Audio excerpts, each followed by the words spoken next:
Hello everyone. Welcome back to the video on my Storytime channel. So I'm continuing reading Soccer Duel by Matt Christopher. The book is right here. And I'm up to chapter 11 on page 72. So let's continue. Rennie was riding high. His plan for an all-out rush into the Crush zone right at the opening whistle had paid off big time. The Crush defenders were taken off guard, faced with a 5-man rush before they'd even gotten set. The result was an easy goal by Rennie and a 1-0 lead before the first minute of the game was passed. Now we go back to our normal set, Rennie told his fellow frontliners. Hold their positions, but just keep kicking it downfield every time. We have to keep the play in their end. The whistle blew and the play resumed with the Orange Crush advancing with the ball. Knowing that a long kick was coming the moment one of the Blue Hornets got a foot on it, Rennie snuck downfield, finding the Crush attack but just outside the Crush zone so it wouldn't be called offside. There, any minute now. Oof. Suddenly, Rennie went flying through the air, hit by what felt like a battering ram. He landed with a thud, banging his left knee against the hard, dry turf. He got up slowly and looked around to see Turk Walters retreating back into his own zone. Rennie tried to put some weight on the knee. It hurt, and he limped around trying to walk off the blow. He waved to the ref for a whistle, but the ref didn't see him. He called to the coach to take him out. Gotta get a whistle first, Coach Maxter called back. You okay?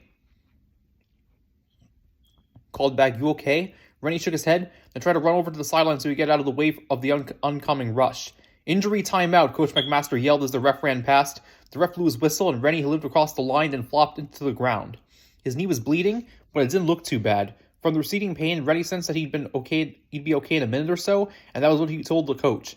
I got fouled, he said, but I'm okay. Okay, I'll get you back in there, the coach said. Meanwhile, clean that off and get a bandage on it. Here's the first aid kit. Rennie did as he was told. He ripped open a cleansing pad to wash the cut and covered it with a large padded bandage. Finishing the job, he glanced up at the bleachers. There among the spectators, there among the parents and other spectators. Among the parents and other spectators sat Bryce McCormack. Bryce had his chin in his hands, so that his mouth was covered. He was looking right at Rennie with horrified eyes. Rennie waved to him, letting Bryce know he was okay. But Bryce didn't acknowledge him. He just sat there staring with that weird look on his face. A roar went up from the other side of the field. Oh no, Jordan Wu moaned. Kurt Kelly scored a goal for them. He just mowed our defense right down. Man, we're going to lose now for sure. These guys are just too big for us. Rennie didn't take the time to dignify Jordan's comment with a rebuke. Instead, he swung around to where the coach was standing. I'm back in, he shouted. Substitution ref, the coach yelled and waved Rennie onto the field. Cooper, take a rest, he called, motioning for Ellis Cooper, one of the defensemen, to come out. Coach, let me in at center striker, Rennie protested. They're just trying to intimidate me. Let's see how you move around first, the coach replied. I don't want you getting hurt. Rennie kicked the dirt in frustration, then trotted onto the field, refusing to let his pain show. There was no limp in his step. He led across to Turk Walters, but Turk wasn't looking at him. Play resumed, and Rennie stayed back on defense, waiting for the action to flow his way. After a couple of missed shots, the ball was kicked out by the Crush's goalie, and now half a dozen players were headed right for Rennie with the ball up for grabs. Rennie rushed out to kick it back the other way. He got there well before the onrushing players and laced into it, setting it toward the Crush goal. Rennie stopped, and most of the other players turned around to follow the play, but one kept coming. Before Rennie could brace himself, Turk Walters banged into him again. Rennie was blasted backward by the blow. The back of his head thudded hard against the ground. Again, there was no whistle. The referee following the play had missed this foul, just as he'd missed the last one. Rennie wanted to go over to the ref and complain, but that would just make Turk Walters think he was a wimp. No, Rennie decided. He would take his revenge on the field. Abandoning his position, Rennie ran forward to midfield and took control of the loose ball. Forgetting that he was supposed to be playing defense, he scooted forward the ball right down the middle of the field. He outran everyone but two defenders, stood their ground in front of him. One was Turk Walters. Come on, punk. Come on, Turk beckoned him. Try getting by me. Rennie kept coming. At the last moment, Turk rushed forward, yelling at the top of his lungs. Normally, Rennie would have just deked him and kept on going, shifting directions, just enough to make Turk fall over himself. But what Rennie hadn't realized was just how much Turk had scared him with his threats the previous day, and with the first two dirty hits he'd laid on him today, with Turk coming at him screaming, Rennie froze, then panicked. He kicked the ball away and ducked to his left, crawling over to avoid getting hit. Turk just stopped just short of him, then laughed. Chicken, he said.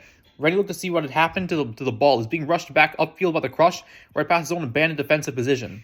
In no time, the goal was scored, and it was 2-1 in favor of the Crush. Good going, punk, Turk said. You just cost your team a goal. He laughed nastily. Rennie heard it as he trotted back to his own sideline. Coach, Sit down and take a rest, Rennie, Coach McMaster said. You're supposed to be playing defense. What happened? Who told me to be center striker? And if we're going to do that, at least take the shot. Don't pass it away to somebody who isn't there. Coach never talked to him like this before. Truth was he hadn't had to, Rennie realized. You looked like you were afraid to get hit again, the coach said. You can't play afraid, Rennie. This is a contact sport. He was fouling me, Coach, Rennie protested. Twice he hit me when nobody was looking. That's how I hurt the knee. The coach looked back at him soberly. You're saying he hurt you deliberately? Uh-huh. Which kid? Number 8, Rennie said. Turk Walters. I'll say something to the ref at halftime, the coach said. Meanwhile, rest that knee. I'll put you in for the second half. But you need to get back in there. Just another roar came across the field as the Crush scored yet again. 3-1. We're dead, Jordan Boo said. We are such toast. Shut up, Jordan, Rennie said, irritating more at himself than his teammate. We still got time to come back. You've got to believe, Jordan. You've got to believe. Halftime came and went. The boys down in sports drinks caught their breath and gathered around their coach. We'll just keep hanging in there, Coach McMaster told his team. We're only down by 2 goals. We're going to try to find Rennie one-on-one, okay? I spoke to the ref just now about the boys been fouling him. We're going to see if we can get a call, maybe get a penalty shot. You okay with that, Rennie? You bet, Coach, Rennie said. He'd been thinking about what Bryce McCormack had told him out on the trail the day before. Be a little more aggressive, he'd said, or the other team might try to intimidate you. Well, they succeeded, Rennie had to admit, but the game wasn't over yet. Remember when Bryce had told him about doing the unexpected? Rennie made up his mind to take the shot if he had it, since the Crush would be thinking if he was scared of getting hit. Try to be more selfish, Bryce had told him. Got to keep surprising them. Yes, he was going to be more selfish this half. Coach set up the play for him, and if Turk hit him now, everyone would be watching. He looked up at the bleachers. Bryce was gone. Oh well, Rennie thought. It was nice of him to watch part of my game anyway. He ran out into the field as fast as he could, getting a loud cheer from his sidestep teammates as they followed him. As soon as the Hornets got control of the ball, they set up to feed Rennie in the offensive zone. Turk Walters watched and waited, muttering so Rennie could hear him. Come on, punk. Come on, I've got you. The ball came to Rennie. He dribbled toward Turk, who rushed at him again, yelling like a banshee. Rennie kept charging. At the last minute, he grabbed the ball between his shins, at the same time executing Bryce's flying spin move. He tried it out in the driveway before heading for the field that morning. The move worked. As he came out of the spin, he was almost past the startled Turk.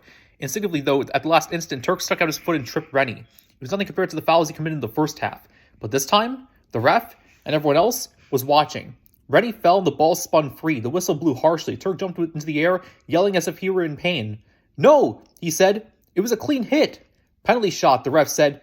Flagrant foul in the zone. Let me take the shot, Rennie said to his teammates. I got a stronger shot, John Singleman pointed out. I'm taking it, Rennie insisted. I'm the one who got fouled, and I'm going to put it in. Without waiting for an argument, Rennie raised his hand and went over to where the ref had placed the ball. He backed up a few paces, measuring them off carefully. Then he sized up the goalie and took a deep breath. Rennie ran at the ball and reared his foot back to kick. At that split second, the goalie leaned to his left ever so slightly. That was the direction Rennie had been planning to kick the ball. In mid-kick, he diverted his foot just a little so that the ball glanced off the side of his foot near the little toe. The goalie, prone on the ground after a fruitless leap to stop a kick that never came, watched the ball trickle in behind him. The Hornets leaped into the air, screaming their heads off. Lucky shot, some of the Crush called out. He muffed it. Rennie turned to them. Nothing lucky about it, he said before high-fiving his teammates. Less than a minute later, Rennie was at it again, leading a rush right through all 3 defensemen. Rennie's shot hit the post, but crooned right back to John Singleman, who shot it home. The score was tied 3-3, all thanks to Rennie's new selfishness. A few minutes later, after an attack by the Crush had been turned back, Rennie found himself up against Turk again. He put his body between Turk and the ball, cradling it, pushing back against Turk to make him give ground. That got Turk's temper up, and as Rennie had hoped it would. The big defenseman gave Rennie a hard shove. Get off me, he yelled. The ref's whistle blew. Number 8, orange, that's a second flagrant foul. You're out of the game. What? Turk exploded. He hit me first. The ref blew his whistle again and pointed toward the sidelines. Turk backed off, still staring furiously at Rennie. Let him steam, Rennie thought happily. He can't touch me now. With very little time left and the score still tied, Rennie knew that Turk's ejection had given him the chance he'd been waiting for. Getting to the ball, he kicked it as far as he could toward the Crush zone, then ran for all he was worth to catch up to it. John Singleman was already there, trying to get around the defense. Rennie got free and called for the ball. John passed it to him. All second half, whenever he'd gotten the ball in the zone, Rennie had taken the shot.